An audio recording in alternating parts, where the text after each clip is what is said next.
Alright, guys, this is Andrew and Aaron. Hey. And we are going to do the New York Rangers opening night post-game. Now, before I even get into the post-game, this is something I've been talking about doing for a long time. Anybody who knows me knows how much I love hockey, knows how much I love the New York Rangers. I want to start streaming live games. So I'm going to be doing post-games because you need a certain amount of subscribers, yada yada, to get to that. 1,000 subscribers. 1,000 subscribers. So I'm going to be posting this to Facebook and rely on you guys, my friends, to try and get me there so I could call games live, stream them live. So with that said, opening night for the New York Rangers. Not very good. No. Not good. Considering how they finished last year, getting to the qualifying rounds and getting swept by Carolina was terrible. Then we get the lottery pick this year. We get the first round pick. And things are looking up. Things are looking good. So with all this COVID nonsense and all this bullshit, late start to the season, 56 games, only playing the teams in your division 8 times. And anybody who's a Rangers fan or an Islanders fan or a Flyers fan or a Pittsburgh fan or a Devils fan knows how tough that division is. The Metropolitan Division is probably the toughest division in the NHL. I don't care if you think that's right, if you think that's wrong. That's the bottom line. It's the toughest division.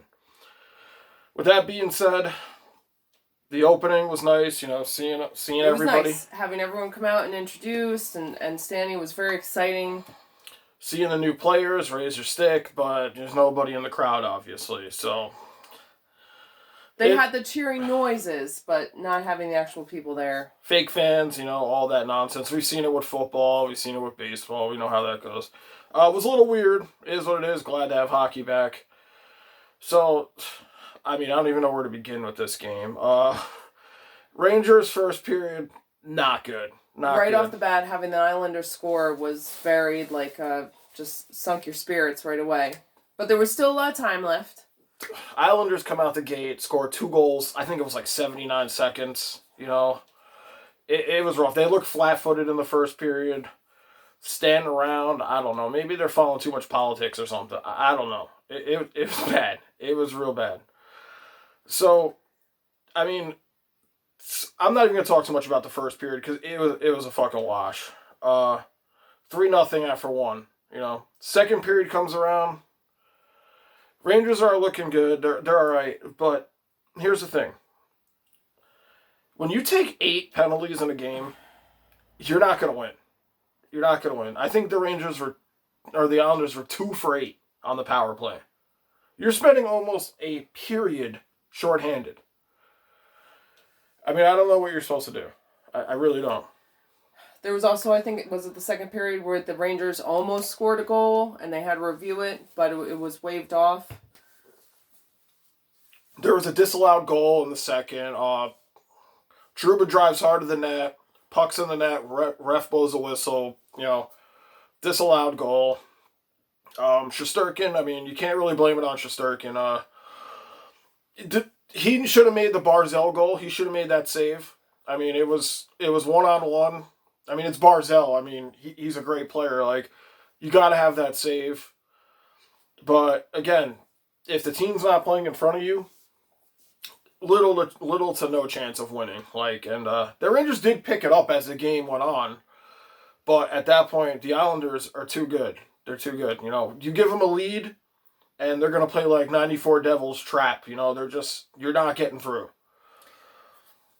There's also the major injury to Rooney. Not major, but enough where he was out of the game. Rooney gets hurt, new player this year. The league will probably be looking at that one. It looked like he was headhunting. I forgot who hit him, but he was out of the game. I think he's might be a 4th-line player. I'm not too familiar with him.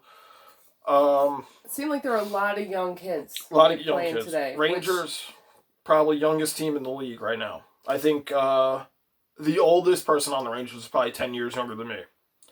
Who's the 19-year-old? They had a 19-year-old. The 19-year-old. They have the first-round pick. Alexis Lafronte or something. Yeah, I can't even pronounce his name. Didn't hear his name too much tonight for the number 1 pick coming in. You're playing in New York City, Madison Square Garden. You figured you're out there. make a name for him. Didn't hear his name. Didn't hear too much about Panarin. Didn't hear Zibanejad's name. Zibanejad had 5 shots on goal, though. I'll give him that. A lot of people's names I didn't hear tonight. Like Kreider, they gave him the alternate captain this year. Didn't really hear his name tonight. The Islanders just kind of came in and put the bricks to us, honestly. Like, unfortunately, probably the worst opening night I've ever seen in my experience of watching New York Rangers. Wasn't that great. It's rough. It was kind of let down, but Saturday's a whole nother game, you know, and this is a weird year, and however this year goes, I think it's like a good start to building a team with all these young players, and it'll be a good experience. But hopefully this was just like the first day. They'll get it out of their systems. Jasturkin took a big hit, too. He was kind of dazed and confused. Yep. But hopefully they'll just take this and take the next few days and come in strong. On paper, the Rangers look like they could be playoff contenders. On paper, they look great. They really do. There just wasn't much chemistry tonight. Anytime the Rangers had offensive pressure, a penalty was took. And that just kills it. Like, you're in the zone, you're doing good, you know, like, you take a penalty and you can't be giving the Islanders penalties like that. You know, they're too good. They're too good for that. That's their game.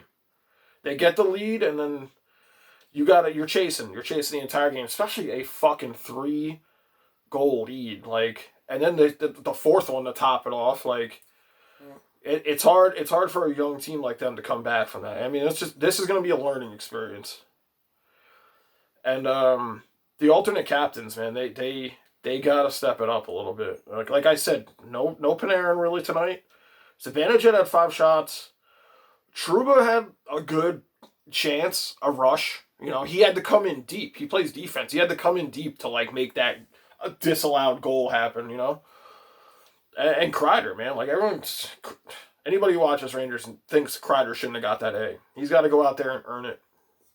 He did not really do anything tonight. I think he had like a shot on goal, maybe. I'll have to look at the stats. We started this right after the game. I haven't looked at any stats or anything.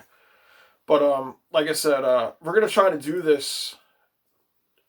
We were originally gonna live stream. Live stream the game today, opening day. But it turns out that you have to have 1,000 subscribers. Yep. This would be on YouTube, and we'll put like a link down there to his channel. But yeah, like I said, I'm gonna rely on my Facebook crowd to just subscribe. Even if you don't fucking like hockey, just subscribe. Give me that subscription, and then I could call games and everything. And like I said, this is something I've been wanting to do, and I've been putting it off, and there's no better time than now. Like, I'm tired of putting it off. I want to call hockey games just for fun. I love hockey. Guys can always hop in the chat, talk hockey with us. Yeah. And, yeah, that's it. Thank you, guys.